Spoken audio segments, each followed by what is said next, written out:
નમસ્કાર વિદ્યાર્થી મિત્રો. હવે આપણે જે અભ્યાસક્રમનો તમને સિલેબસ ખ્યાલ આવી ગયો છે, 1 થી 6 યુનિટ તમારે ટેક્સ્ટબુકના ભણવાના છે, જે આપણે ક્લિયર કર્યા. હવે મિત્રો આપણો એક જે લેફ્ટવિંગનો સેક્શન છે સપ્લિમેન્ટરી રીડ, તે સપ્લિમેન્ટરી રીડની અંદરથી આપણે 1 થી 15 રીડ વિશેનું ડિસ્કસ કરવાના છે. હવે મિત્રો આ જે રીડ છે એ આપણે યુનિટની જેમ બહુ એના ગ્લોસરી વર્ડ કે સિમિલર વર્ડ કે કશું એક્સ્ટ્રા વર્ડ લખવાના રહેતા નથી. તમને અહીંયા જે માહિતી આપવામાં આવે મિત્રો, એના આધારે તમારે આ સપ્લિમેન્ટરી રીડને ભણવાનું રહેશે. આ સપ્લિમેન્ટરી રીડમાંથી તમારે મિત્રો છે જે સેક્શન એ, એમાંથી એના સિમિલર વર્ડ પૂછાય છે, સાથે એના જે પાર્ટ છે એમાંથી સમરી રાઇટિંગ આવશે, અને ત્યારબાદ આ પાઠના કોઈપણ એક રીડનો એક પેરેગ્રાફ આવશે, અને એના ઉપરથી પ્રશ્નોના જવાબ તમારે લખવાના રહે છે. તો આ 3 વસ્તુ એટલે કે 15 માર્ક્સનું વેઇટેજ આપણું આ સમરી રાઇટિંગ છે એ સપ્લિમેન્ટરી રીડમાંથી આવશે. આપણું જે 12મા ધોરણનું સપ્લિમેન્ટરી રીડ છે જેનું નામ છે લેફ્ટવિંગ. હવે આ જે લેફ્ટવિંગ છે મિત્રો બધા પાસે અવેલેબલ નહીં હોય. ટેક્સ્ટબુક તો ભાગ્યે જ હોય તો સારું, ન હોય તો પણ વાંધો નથી. એમાં તમારી જે રેફરન્સ બુક છે કોઈ પણ, અથવા ગ્રામર બુક છે, એની અંદર પણ આ લેફ્ટવિંગ સેક્શન એટલે કે કોમ્પ્રિહેન્શન સેક્શન છે, એટલે કે ફકરાઓથી પ્રશ્નો જવાબનું સેક્શન, એની અંદર આ દરેકે દરેક રીડના પેરેગ્રાફ આપેલા છે, અને સમરી રાઇટિંગ પણ આપેલું છે. પણ મિત્રો એ પાઠની અંદર શું કહેવા માગે છે, એ પાઠમાં શું બાબત આવે છે, કયા કેરેક્ટર્સ છે, એના વિશેની ચર્ચા આપણે આપણા લેક્ચરમાં કરશું, જેથી કરીને તમને દરેક રીડની અંદર કઈ માહિતી છે એનો ખ્યાલ આવશે. તો મિત્રો જ્યારે આ પાઠ ચાલે છે, કોઈ પણ સપ્લિમેન્ટરી રીડ આપણે હવે શરૂ કરશું, તો રીડની અંદર જ્યારે અહીંયા ચલાવવામાં આવે ત્યારે તમને યોગ્ય લાગે એવા મુદ્દા તમે નોંધી શકો છો. તો સૌથી પહેલાં ટાઇટલ આપશો, પછી આપણા રીડનું નામ લખવાનું, read number 1 the birdman of India. ત્યારબાદ આપણે જે સમજાવીએ છીએ એમાંથી, અને એની બાદ તમને કોઈ પણ એક પેરેગ્રાફ અહીંયા લખાવવામાં આવશે અને સમજાવવામાં આવશે, જે તમારે નોટબુકની અંદર ફરજિયાત લખવાનું છે. અને આ દરેક રીડમાંથી તમને સિમિલર વર્ડ પણ આપવામાં આવશે, કે જેથી કરીને તમે આ પાઠને સમજી શકો, અને આ પાઠના રિલેટેડ જ તમને સમરી રાઇટિંગ પણ લખાઈશું. તો આજે આપણે આપણું રીડ ચાલુ કરીએ છીએ. એમાં છે ધ બર્ડમેન ઓફ ઇન્ડિયા. એમાં મિત્રો વાત કરી છે કે ભારતના પક્ષી માનવ તરીકે ઓળખાયેલા સલીમ અલી વિશેના વર્ણનની વાત કરવામાં આવી છે. કે છે મિત્રો આ જે સલીમ અલી છે એ પોતે પક્ષી માનવનો હોદ્દો મેળવ્યો છે. પોતે એક અનાથ હતા, એમના વિશેની વાત છે. આપણી પાસે ટેક્સ્ટબુક અહીંયા અવેલેબલ છે એટલે આપણે ચલાવીએ છીએ. તો કે છે there are many birds around us weather it is a city or village.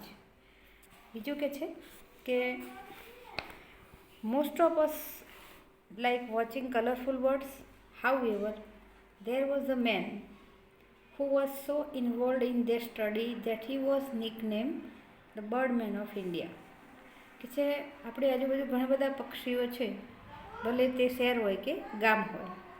એમાં કે છે most of us like watching colourful birds. આપણામાંથી ઘણાને કે છે રંગબેરંગી પક્ષીઓ વિશે જાણવું ગમે છે.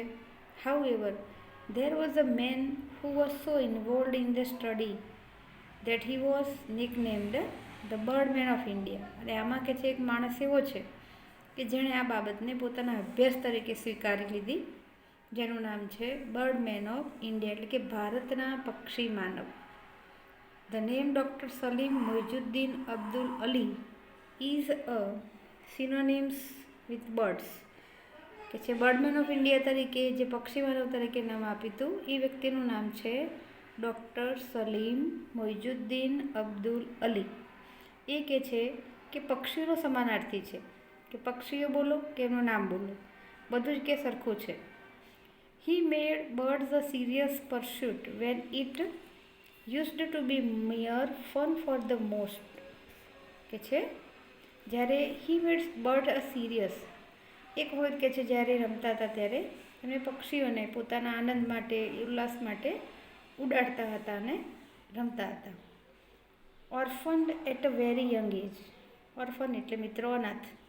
એ ખૂબ જ યંગ એજ એટલે નાની ઉંમરે, ખૂબ જ નાની ઉંમરે આપણા સલીમ અલી છે એ ઓર્ફેન એટલે કે અનાથ બની ગયા હતા.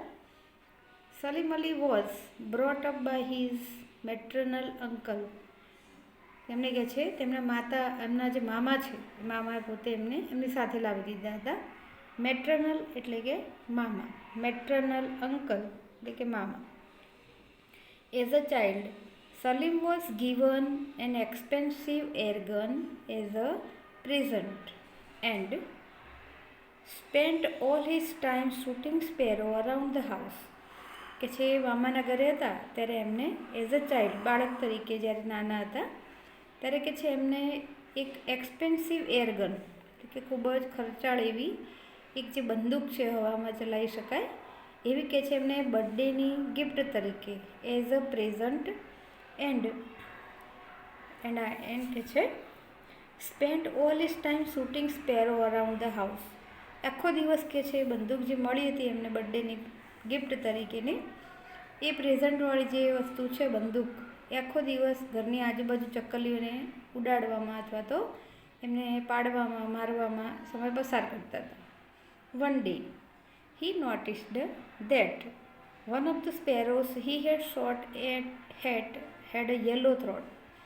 એક દિવસ કે છે જ્યારે આ બધી ચકલીઓને જ્યારે મારતા હતા બંદૂકથી ત્યારે એમણે જોયું કે એક ચકલીના ગળું જે છે એ યલો થ્રોટ એટલે કે પીળા રંગના ગળાવાળી, ગરદનવાળી એક ચકલી એમણે જોઈ, જેને નીચે પાડી દીધી એમણે બંદૂકથી, એરગનથી.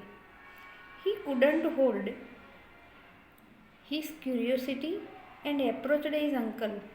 એ વખતે કે છે પોતે એ ચકલીને આવી ઇન્જર્ડ કરીને નીચે પાડીને તરત જ પોતે જોવા લાગે કે એને શું વાગ્યું છે, કેવી રીતે વાગ્યું, અને પોતાના મામા પાસે પહોંચી ગયા. એપ્રોચ એટલે પહોંચી જવું. His uncle who was equally clueless took him to the Bombay Natural History Society BNHS in the hope of finding an answer. હવે જ્યારે સલીમ અલી નાના હતા ત્યારે ચકલીઓને પાડતા, મારતા બંદૂકની નાની એવી ગોળીઓથી, અને આ ચકલી જ્યારે ઘાયલ થઈ ગઈ ત્યારે કે છે એમના અંકલ પાસે ગયા, મામા પાસે. હિઝ અંકલ કે એના મામા એવા હતા કે કશું જાણતા નહોતા. Who was equally clueless. એમની પાસે કોઈ સંકેત નહોતો કે હવે આનો જવાબ શું આપો કે પીળા ગરદનવાળી જે ચકલી છે એ કેવી રીતે મૃત્યુ પામી અથવા તો કેવી રીતે ઇન્જર્ડ થઈ છે. તો એ સલીમ અલીને BNHS એટલે કે બોમ્બે નેચરલ હિસ્ટ્રી સોસાયટી એ જગ્યાએ ત્યાં લઈ ગયા છે. In the hope of the finding the answer there the honorary secretary W.S. Milliard told him that the bird was the yellow-throated sparrow. ત્યાં આગળ ગયા ત્યારે એમને કે છે એક આદરણીય, ઓનરરી એટલે આદરણીય સેક્રેટરી હતા એમને, જેનું નામ હતું W.S. મિલિયાર્ડ. એમણે કહ્યું કે આ ચકલી છે એ પીળી ગરદનવાળી, પીળા ગળાવાળી છે. Millard also told him about the variety of the sparrow.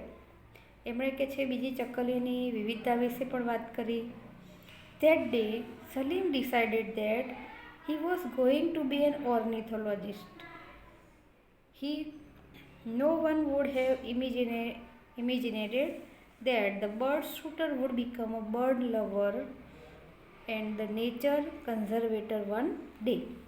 કે જે વ્યક્તિ સતત કે છે આખો દિવસ ચકલીઓને જ મારતો હતો એ જ વ્યક્તિએ કે છે એમણે નિર્ણય કર્યો. એ દિવસથી સલીમે ડિસાઇડેડ એટલે નિર્ણય કર્યો કે હવેથી કે છે પોતે ઓર્નિથોલોજિસ્ટ એટલે મિત્રો પક્ષીશાસ્ત્રી, એ પોતે પક્ષીશાસ્ત્રી બનવાનું નક્કી કરી દીધું.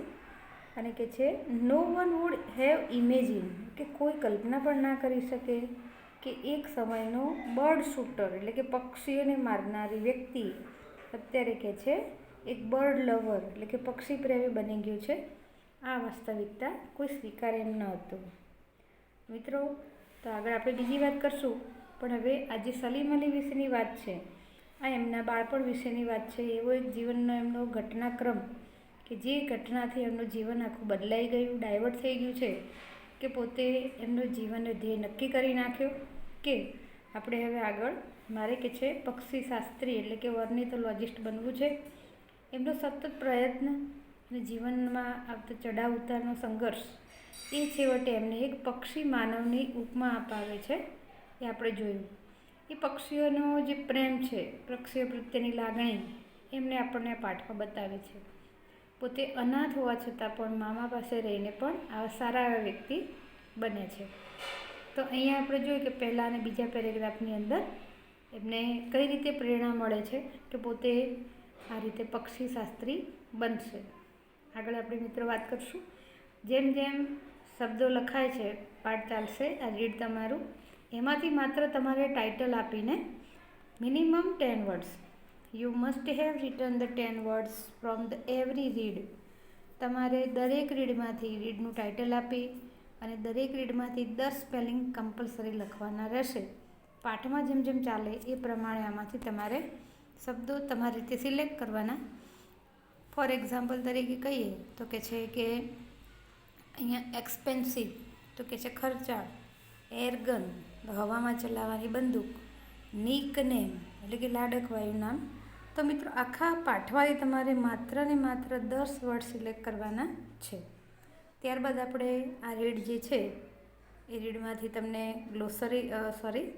એની સમરી રાઇટિંગ લખાઈશું, સિમિલર વર્ડ લખાઈશું અને એક પેરેગ્રાફ આપશું કે જેના પ્રશ્નો જવાબ તમે લખી શકો. એટલે એક જ યુનિટમાંથી આપણે 15 માર્ક્સની તૈયારી કરી શકીએ એવો પ્રયત્ન કરશું.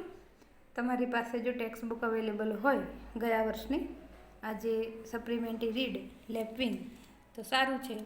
ન હોય તો પણ તમારી કોઈ પણ જે રેફરન્સ બુક એટલે કે ગાઈડ છે અથવા ગ્રામર બુક છે, એ ગ્રામર બુકમાં પણ દરેકે દરેક રીડનો ઉલ્લેખ કરેલો છે. તો હવે તમે નોટબુકની અંદર લેપવિંગ સેક્શન અને એમાં પહેલું રીડ નંબર 1 નામ આપી અને આજે જેટલું ચાલ્યું છે એમાંથી પણ થોડા પ્રશ્નો લખતા રહેશો. Thank you.